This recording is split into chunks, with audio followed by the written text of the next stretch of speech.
what's happening? It's P-Jam, bigging up Mixclique Vision, hold tight Neon Beats, DJ Epic, hold tight Porchy, everyone else just here getting ready to cook up something special, you know what I mean? Big up.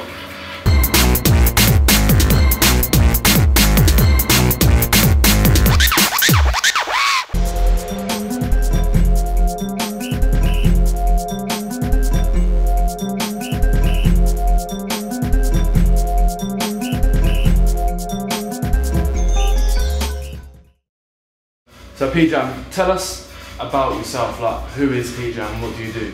Right, P-Jam is basically a producer that likes to experiment and try things differently and take things in different directions, i.e. anger management. Basically, that was something that was just a whole load of chaos that I tried to put together, and that defines P-Jam really. If you listen to anger management, that's P-Jam. So when you make a beat, how do you like structure it to make it a P-Jam beat, so when people hear it, they know, wow, that's a P-Jam beat, yeah. Alright, I put my signature on my beats by, to be honest, I don't know, there's certain elements that I just like find that I keep the same, which I can't really explain it in detail, but you will just hear it. Like a lot of people that know like my beats, know that when they hear it, they can tell that I made the beat. Yeah. But it's certain elements that I keep the same. Old type rival, get ready to record. Oh shit! I don't even know. I'm ready to go in. You get me? Done though. But yeah, basically yeah, I try and keep my elements the same, but it's usually like it's sounds. I'll try and keep a sound that is the same and just tweak it so you still recognise that it's me. You know what I mean? A lie rival. I know. Don't even know what you're talking about right now. I mean, so obviously P-Jam, you've been about since way back in the day, from like Dice recordings and everything. How do you feel over the years you've progressed as a producer from doing like old stuff as like Spun in the Web, so obviously you've got your new release coming out now, Arizona Skies. Right, well I feel I've progressed in the way,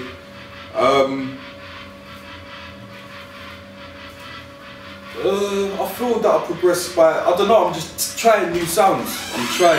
Basically, I'm taking elements from what I loved back in the day. Like my love was drum and bass. Yeah, when I was young, I used to love drum and bass, like old type Dillinger, Ronnie Size, Goldie, Edward Shop to all them lot. I used to be into them before I started listening to Gary. So now I've come back into the game. Obviously, Spun and Web was elements that I took from the indie scene. Anger management is like certain elements that I took from like UK garage and just made it harder. But now my sound, what I'm doing, I'm taking like old like drum and bass breaks and stuff like that, and trying to create something into our generation and trying to get them to understand what I was into back then. So that's what I'm into now. Obviously with Arizona Skies, it's more of a solo project that you're releasing with Terror Danger. Yeah. Is there any other producers that you're working with at the moment? Well, the producers that I'm working with at the moment are obviously Dexplicit, Skillioso and Stevo. That's like, they're my production team, Beat Camp and that. So I'm working with them. Hold type LZ, you can now cop Shice's mixtape, Blue Magic. He's got a few bits on there. I'm working with him at the moment.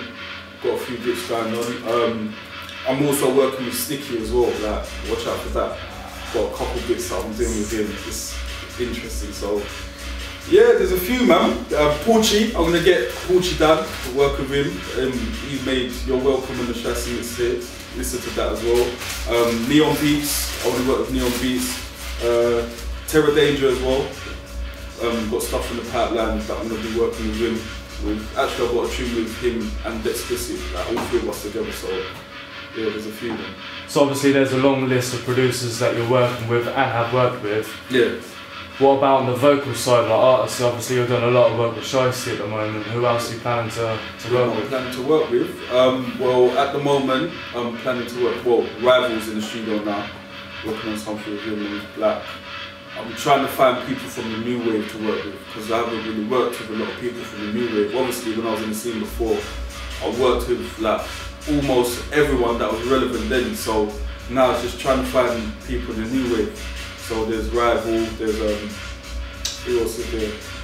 Like the likes of like Cozzy, even like P Money, like he wasn't about when I was in the scene. So even people like that, just trying to get to work with them and that.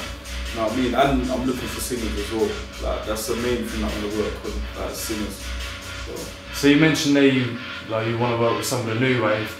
Obviously, they don't want to be called the new wave, but that's how it's coming out at the moment. Yeah.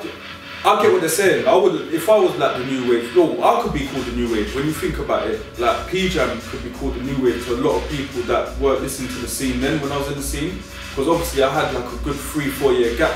So from like then to now, a lot of things have changed, and I've only really put out 2-3 things since I've come back in. So really, truly, I could be called the new wave as well, but it's just a term that people put out there, isn't it? Yeah. You know what I mean? So obviously out of the new wave, you've got all the majorly big names. So you've got obviously Rival, Cozzy, Nico, Lindsay, and them lot. Out of that small selection of MCs, who's your top 3 that you're rating the most? Well, at the moment, obviously, Rival's one. Like I'm working closely with Rival. Like, I'm actually doing an EP. We're doing a Beat Camp versus Rival EP, which is gonna have me, Explicit, Steve One Skills producing the whole EP for him. So obviously that's one that like his work rate and his dedication to the game is gonna make him go far. Who else is there? Margot, I like Margot as well, man. Like I like Margot. He's got a little wave going on. Who else? Nico Lindsay as well. He's the direction that he comes at into the game. He's intelligent. Like intelligent the way he comes across with his words and his concepts and that. So yeah, man. I'll say Rival, Margot, and Nico Lindsay. You're predominantly an electronic producer. Is there any physical instruments involved in what you do? Can you play anything? Me? What do you think? What would be your answer for that? Do you reckon P-Jam could play musical instruments? I don't know, but you might come through, you might have some mad like violin masters or something, so you might surprise us, innit? Well, the answer is no. The only thing that I could play vaguely is the piano. Like I was doing piano lessons from in school and that, and obviously when I come out of school, I just stopped playing it. So I could actually read musical scores. Like I could tell you the notes and everything and the chords and that, but I can't actually play in front of you. But that's the only thing that I've really got a knowledge of. Like with everything else, no, not really. But with my music, there's gonna be musical instruments, like musical instruments involved, like in the future projects. So watch out for that. So in a lot of the other interviews that I've been carrying out, we've been asking everybody what sort of advice would they give in their special area that they would give to somebody else that's trying to follow in the same sort of footpath. So obviously with yourself, what would you give advice to someone who's trying to be a producer? My advice to a producer is just one, take your time. There's no rush like in what you're doing or what you're making. Like just take your time in what you're doing and try and find sounds that no one else is using. Like try and just do you. Like try and put your personality out in what you're making, and you'll be alright, man. Like your emotions will come out, and people feel that emotion, and that's how you get through, man. You know what I mean?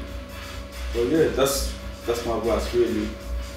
So obviously we've got Arizona Skies that's coming out on the release with Terror Danger very soon. Is there anything else that we should be looking out for from P-Jam, release-wise? The things that you should be looking out for from me, apart from Arizona Skies, is there's a tune I've got called Flipside, which is coming out on Earth 616, which is Logan's label, Hotel Logan Sama. He's waiting on me to give him the rest of the tracks, so once I've got the 3 tracks ready, then that'll be ready to unleash, so I'll tap that. We've got another track on Explicit's label, DXP Recordings, called Spazza, that's featuring NAA, Nasty and Typer, so watch out for that. And then I've got another EP that I'm putting out on my forthcoming label as well, so watch out for that. That should be like towards the end of the year after Arizona Skies. which I can't give you a date on because Terror Danger told me not to give a date. Alright, Manzi, thanks for doing this little interview with us, man. We look forward to all your future releases. Is there any final shouts that you want to give out to the Mixclique Vision viewers? Yeah, first of all, big up Mixclique, big up yourselves. Thanks for having me down, much appreciated. Shout out to my Beatcamp family, The Explicit Skills and Steve-O. Shout out to my Hard Drive family, Terror Danger, Old-Tap DLK, Champion, Lex Envy.